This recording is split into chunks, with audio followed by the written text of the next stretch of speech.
Israel गजा के बेगुनाह लोगों को मारने में सफल तो हो रहा है, लेकिन इसकी वजह से अमेरिका, जो पिछले 100 सालों से सुपर पावर बना बैठा था, उसका जहाज डूबने की कगार पर पहुंच चुका है। सिर्फ इतना ही नहीं, वे देश जो कभी अमेरिका के सबसे बड़े सहयोगी हुआ करते थे, एक एक करके उसका साथ छोड़ रहे हैं और एक नए सुपर पावर ग्रुप की ओर बढ़ रहे हैं। जी हाँ दोस्तों, यह बात हम सिर्फ हवा में नहीं कर रहे, बल्कि सिलसिलेवार तरीके से प्रमाण और तथ्यों के आधार पर आपको पूरा मामला समझाएंगे। इस समय कुल 3 देश अगले सुपर पावर बनने की दौड़ में सबसे आगे हैं। हाल ही में जो रिपोर्ट विश्व के नए सुपर पावर को लेकर आई है, उन्हीं में से कोई एक देश अगले 100 वर्षों तक के लिए विश्व का अगला सुपर पावर होगा, यानी आम लफ्जों में कहें तो संसार का अघोषित बादशाह। इसलिए दोस्तों, हमारी इस वीडियो को अंत तक गौर से देखें, क्योंकि इन 3 देशों में से एक देश इस्लामिक देश भी है। तो दोस्तों, इस पूरे मसले को समझने के लिए हमें इसकी तह तक जाना होगा कि आखिर अमेरिका के डूबने की शुरुआत कैसे और कब हुई थी। अमेरिका के पतन की शुरुआत कब हुई? साल 2021 की शुरुआत में यह खबर आई कि अमेरिका बहुत जल्द ही अफगानिस्तान से अपनी सेना वापस बुलाने जा रहा है। कहते हैं कि यह तो अमेरिका के लिए बस शुरुआत थी, क्योंकि इसके असली पतन की कहानी तो इसके बाद शुरू हुई।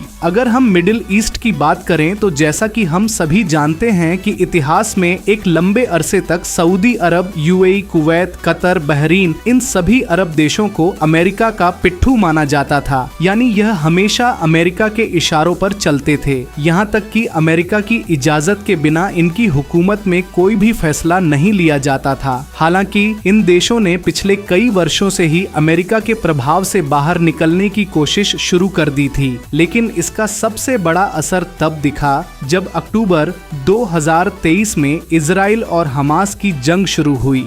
विशेषज्ञ बताते हैं कि इस युद्ध को लेकर अरब देशों को उम्मीद थी कि अमेरिका बीच का रास्ता अपनाएगा, लेकिन अमेरिका ने खुलकर इजराइल का समर्थन किया। इसका नतीजा यह हुआ कि अरब देश ऊपर से तो खामोश रहे, लेकिन अंदर ही अंदर उन्होंने वह काम कर डाला जिससे अमेरिका की राजनीति और पूरे सिस्टम को हिला कर रख दिया। रूस के राष्ट्रपति पुतिन का ऐतिहासिक दौरा। रूस के राष्ट्रपति व्लादिमीर पुतिन, जो यूक्रेन रूस युद्ध शुरू होने के बाद अपने देश से बाहर नहीं निकले थे, क्योंकि अमेरिका के इशारे पर इंटरनेशनल कोर्ट ऑफ जस्टिस ने उनके खिलाफ अरेस्ट वारंट जारी कर रखा था। लेकिन दोस्तों, इजराइल हमास युद्ध के फौरन बाद पुतिन ने न केवल अपना देश छोड़ा, बल्कि मिडिल ईस्ट का दौरा कर डाला। सबसे पहले वे सऊदी अरब गए, उसके बाद वे यूएई यानी यूनाइटेड अरब अमीरात पहुंचे। दोनों ही जगहों पर पुतिन का ऐतिहासिक और भव्य स्वागत किया गया। अब तक अमेरिका के सबसे बड़े सहयोगी माने जाने वाले यूएई ने जिस अंदाज में पुतिन का स्वागत किया, उसे देखकर पूरी दुनिया हैरान रह गई। आपको जानकर हैरानी होगी कि यूएई सरकार ने इतिहास में आज तक किसी भी बड़े नेता का इस स्तर पर स्वागत नहीं किया था। यूएई ने अपने आसमान को रूसी झंडों से रंग दिया और पुतिन को ऐसी इज्जत बख्शी कि पूरी दुनिया स्तब्ध रह गई। और दोस्तों, यह सब कुछ दिसंबर 2023 में हो रहा था, जब मिडिल ईस्ट में इजराइल और हमास के बीच भयंकर युद्ध चल रहा था। मिडिल ईस्ट के उन्हीं देशों में चीन के राष्ट्रपति ने भी दौरा किया। चीन ने सऊदी अरब और ईरान की दोस्ती कराई। अमेरिका के लिए हालात तब और बिगड़ गए जब चीन ने मिडिल ईस्ट के 2 सबसे कट्टर दुश्मनों सऊदी अरब और ईरान की दोस्ती करा दी, जबकि ये दोनों इतने बड़े दुश्मन माने जाते थे कि इनकी दोस्ती नामुमकिन समझी जाती थी। इसी दुश्मनी का फायदा उठाकर अमेरिका सऊदी को ईरान का डर दिखाकर दशकों से अपने साथ रखे हुए था। अब सऊदी और ईरान की दोस्ती के बाद अमेरिका का प्रभाव मिडिल ईस्ट में पहली बार कमजोर पड़ने लगा।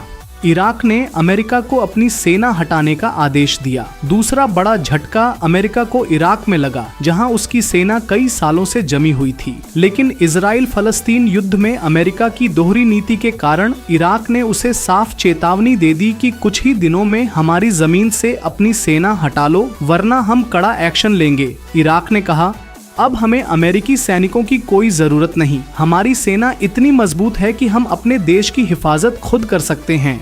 यमन और हूती विद्रोही अमेरिका के सामने खड़े। आज दुनिया देख रही है कि एक छोटा सा देश यमन, जो अमेरिका के सामने कुछ भी नहीं था, वह अमेरिकी जहाजों को सीधा टारगेट कर रहा है। हूती विद्रोहियों ने ऐलान किया कि जब तक इजराइल गजा पर हमले बंद नहीं करेगा तब तक हम रेड सी में इजराइल, अमेरिका और ब्रिटेन के जहाजों को निशाना बनाएंगे। लाख कोशिशों के बावजूद अमेरिका यमन को नहीं रोक पा रहा। अमेरिका की 3 सबसे बड़ी ताकतें खत्म हो रही हैं। अमेरिका की सुपर पावर बनने की 3 सबसे बड़ी वजहें अब खत्म होती जा रही हैं। 1 आर्थिक शक्ति, चीन अमेरिका से आगे निकल रहा है। 2 सैन्य शक्ति, रूस, चीन और ईरान का गठबंधन अमेरिका नेटो पर भारी पड़ रहा है। 3 मिडिल ईस्ट में प्रभुत्व, अब अमेरिका की पकड़ कमजोर और ईरान की पकड़ मजबूत हो रही है। विश्व का अगला सुपर पावर कौन? इजराइल फलस्तीन युद्ध का नतीजा यह तय करेगा कि अगला सुपर पावर कौन होगा। लेकिन 3 देश इस दौड़ में सबसे आगे हैं। 1 रूस, 2 चीन, 3 ईरान। आपके अनुसार आने वाले भविष्य में विश्व का अगला सुपर पावर कौन होगा? हमें कमेंट सेक्शन में जरूर बताइए। अगर आपको हमारी ये वीडियो पसंद आई हो तो वीडियो को लाइक करें और चैनल को सब्सक्राइब करना न भूलें। शुक्रिया। जय हिंद।